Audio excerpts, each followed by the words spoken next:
Hello everyone, this is संध्या। आज हम इस वीडियो में पढ़ेंगे विकास की धारणीयता, जो कि विकास चैप्टर का सबसे लास्ट टॉपिक है। इससे पहले हमने पढ़ा था मानव विकास रिपोर्ट और आज हम पढ़ेंगे विकास की धारणीयता।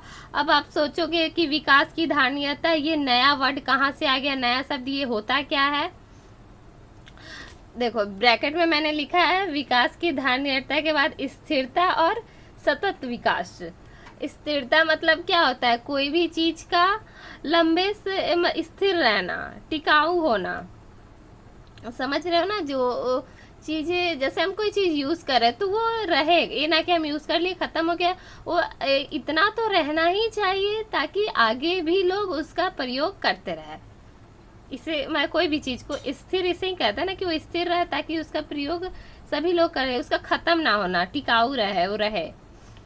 जैसे कि हम जानते हैं कि आखिर विकास की धारणीयता होता क्या है, उसे स्थिरता और सतत विकास भी कहते हैं। आप जानते हैं सतत विकास क्या है?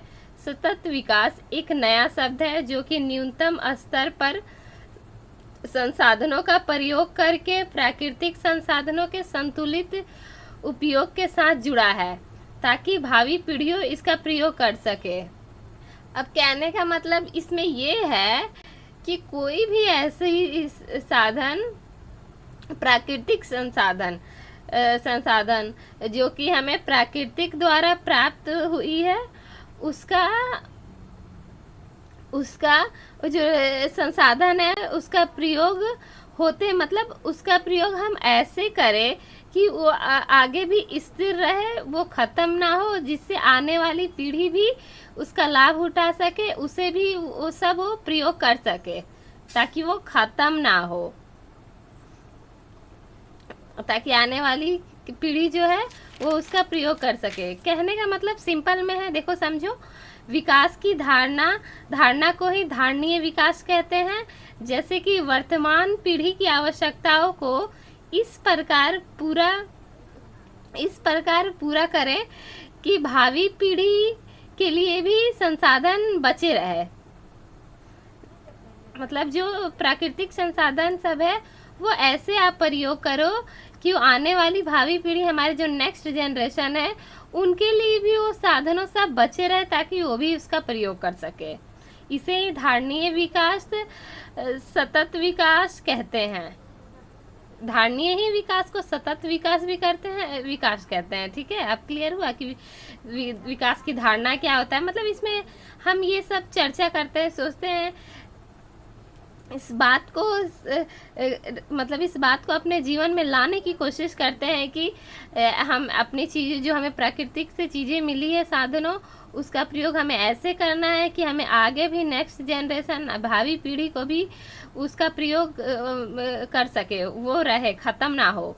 कहने का मतलब है कि जो प्राकृतिक संसाधन है उसे हमें वर्तमान में प्रयोग करके करना है और उसे बचा कर रखना है अपनी भावी पीढ़ियों के लिए, ताकि वो भी इस साधन का उपयोग कर सके, कंज्यूम कर सके।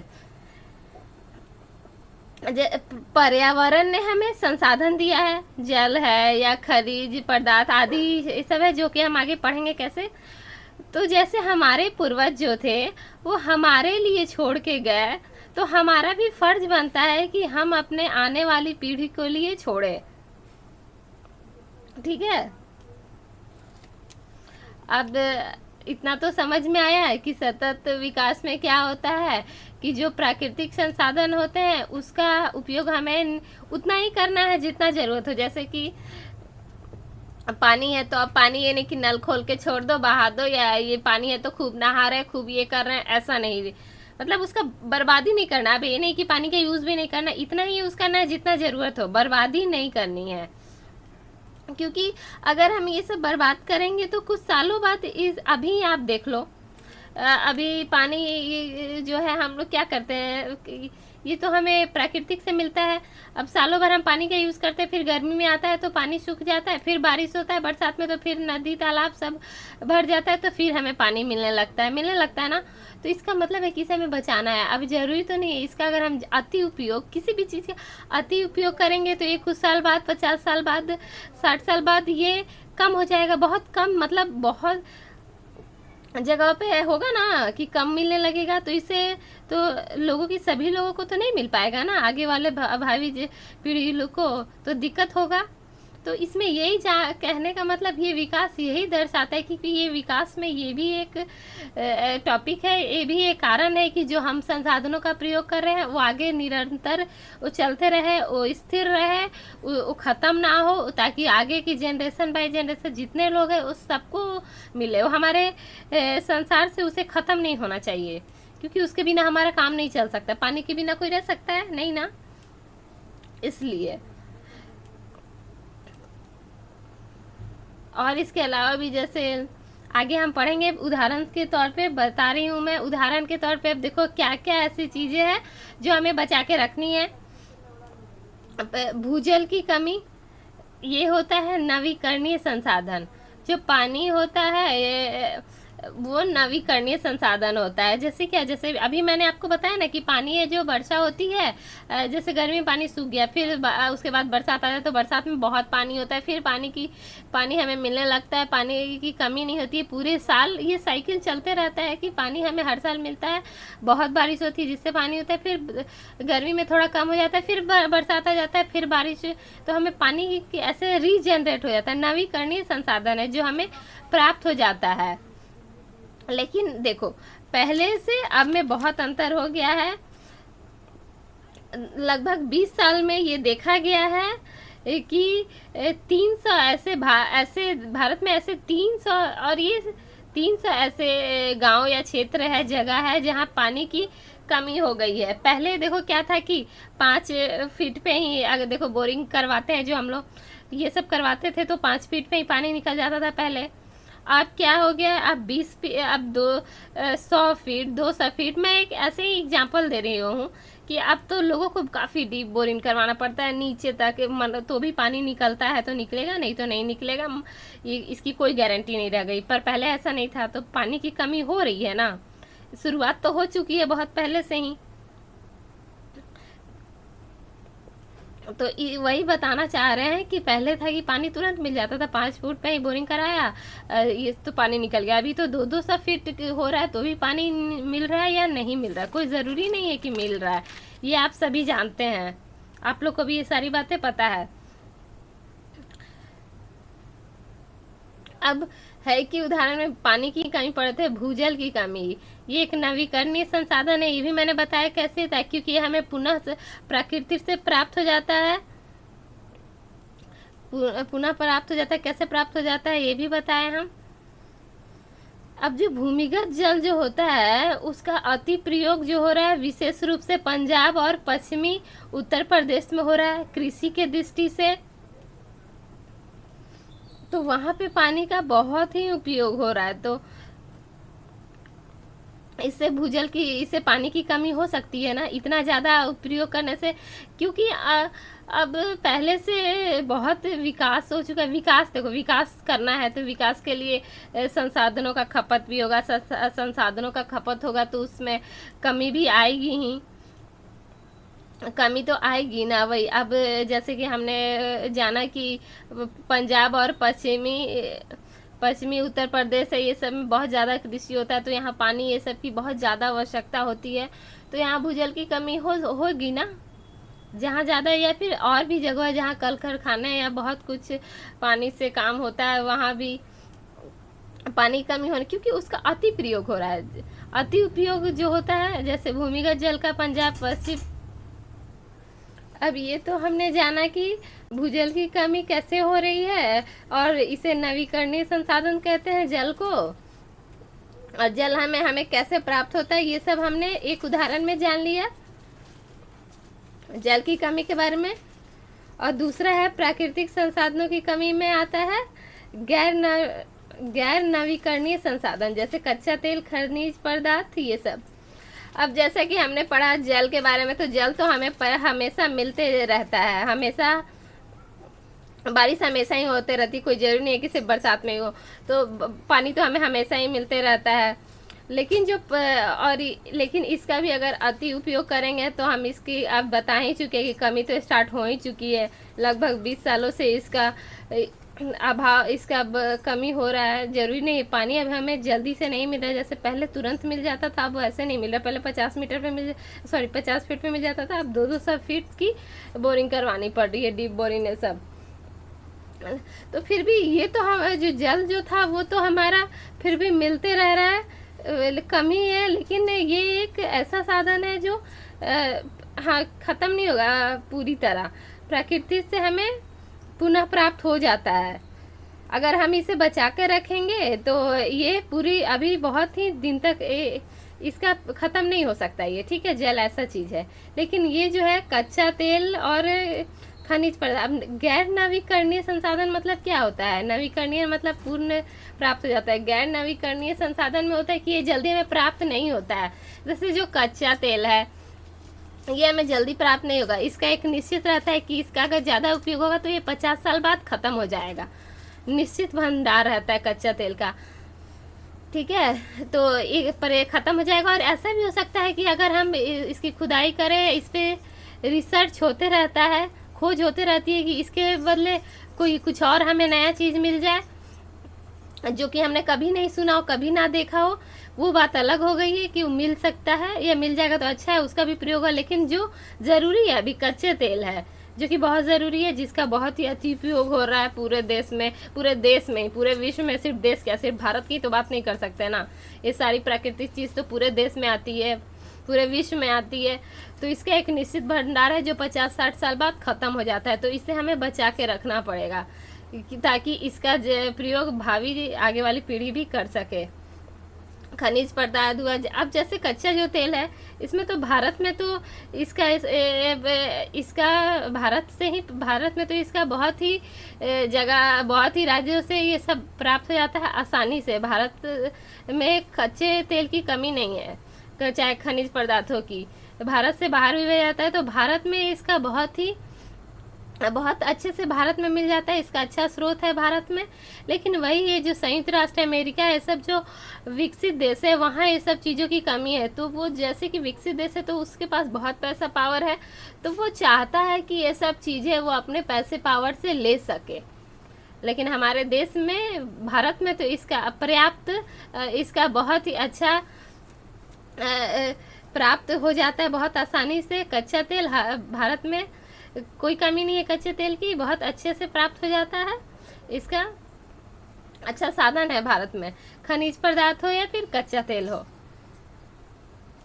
ठीक है। तो ये जो खनिज पदार्थ हो या कच्चा तेल हो, ये सब निश्चित भंडार है। कोई ज़रूरी नहीं है कि ये ख़त्म हो जाएगा 50-60 साल बाद तो दोबारा हमें ये मिले, इसकी कोई गारंटी नहीं है। इसलिए इसे गैर नवीकरणीय संसाधन में माना जाता है और इसे रखा गया है, क्योंकि इसकी कोई गारंटी नहीं है। ये निश्चित भंडार है कि ख़त्म हो जाए तो मिलेगा, इसकी कोई ज़रूरत नहीं है, कोई ज़रूरी नहीं कि ये मिलेगा, ठीक है। यहाँ तक समझ में आया? 1-2 उदाहरणों द्वारा भूमि जल की कमी और कच्चे तेल और खनिज पदार्थों से।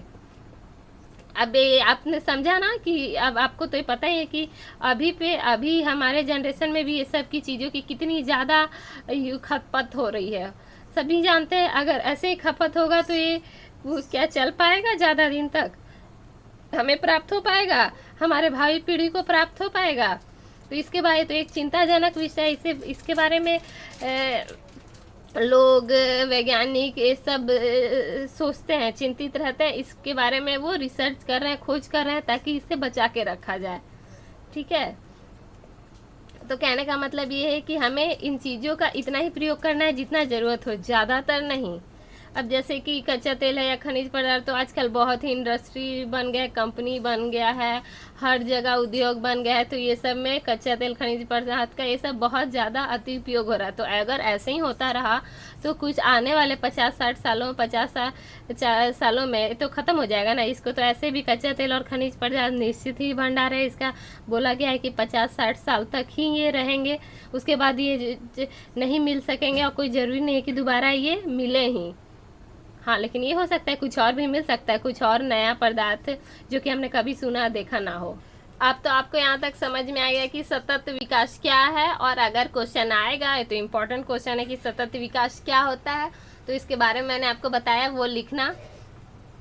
और सतत विकास में क्या क्या आते हैं, किस किस चीज़ों पे हम देखते हैं, जैसे कि जल, कच्चा तेल, ये सब। अब ये भी क्वेश्चन आ सकता है कि जल कैसा नवीकरण संसाधन है या गैर नवीकरणीय संसाधन है, ये सब भी पूछ सकता है, ठीक है। और देखो, अब एक और चीज़ है, अगर सतत विकास क्या है ये पूछेगा तो सबसे अच्छा आंसर ये, आप पहले ये लिखोगे, उसके बाद में उसके बारे में लिखोगे। हमने विश्व को अपने पूर्वजों से उत्तराधिकार में प्राप्त नहीं किया है, हमें इसे अपने बच्चों से, हाँ, हमने इसे अपने बच्चों से उधार लिया है। सॉरी, यहाँ हम होगा, हमने नहीं। ये दर्शाता है, बुक में दिया हुआ है। इसके कहने का मतलब ये है कि जो विश्व है, प्राकृतिक जो है, वो हमने अपने पूर्वजों से उधार नहीं लिया है, मतलब वो हमारे पूर्वजों की प्रॉपर्टी नहीं है। जैसे पापा की जो प्रॉपर्टी होती है वो बच्चों को मिलता है, फिर दादा की प्रॉपर्टी पापा को मिलती है, तो पापा की बच्चों को मिलती है, उस बच्चों से उनके आगे वाले बच्चे को मिलती है। तो वैसा ये नहीं है। जो प्राकृतिक है, जो विश्व है, वो हमें अपने पूर्वजों से की कोई प्रॉपर्टी नहीं है। ये कोई पूर्वजों का ये धन रखा हुआ बचाया हुआ हिस्सा या धन नहीं है जो हमारे लिए है। ये हमें प्राकृतिक, ये हम इसे अपने बच्चों से उधार लिया है, हम इसे अपने बच्चों से उधार लिया। इसका मतलब ये है कि ये हमने आने वाली हमारी भावी पीढ़ी या सबकी अपने बच्चों आने वाली भावी पीढ़ी से उधार लिया। इसका मतलब ये है कि हमें उनके लिए भी रखना है, इस पे उनका भी हक है। हम इसे सिर्फ अपना पापा का संपत्ति ना समझे, इसे सबका उपयोग करना है, इसलिए हमें सोच समझ के करना है। हमें इसे अपनी प्रॉपर्टी नहीं समझनी चाहिए हमें ये, क्योंकि इससे कहने का मतलब ये है कि अगर उधार की हुई चीज़ होती है वो हमें वापस करनी रहती है ना, तो इसे हमें अपने भावी पीढ़ी को वापस करना है। हमें अपने तक स्थिर नहीं रखना है सिर्फ कि आप बस हम लोग प्रयोग कर लिए अच्छे से, उसके बाद हो गया, ऐसा नहीं होता है। हमें अपने आने वाली भावी पीढ़ी के लिए इसको बचा कर रखना है, क्योंकि हमने उनसे उधार लिया और उधार की हुई चीज़ को वापस करनी रहती है।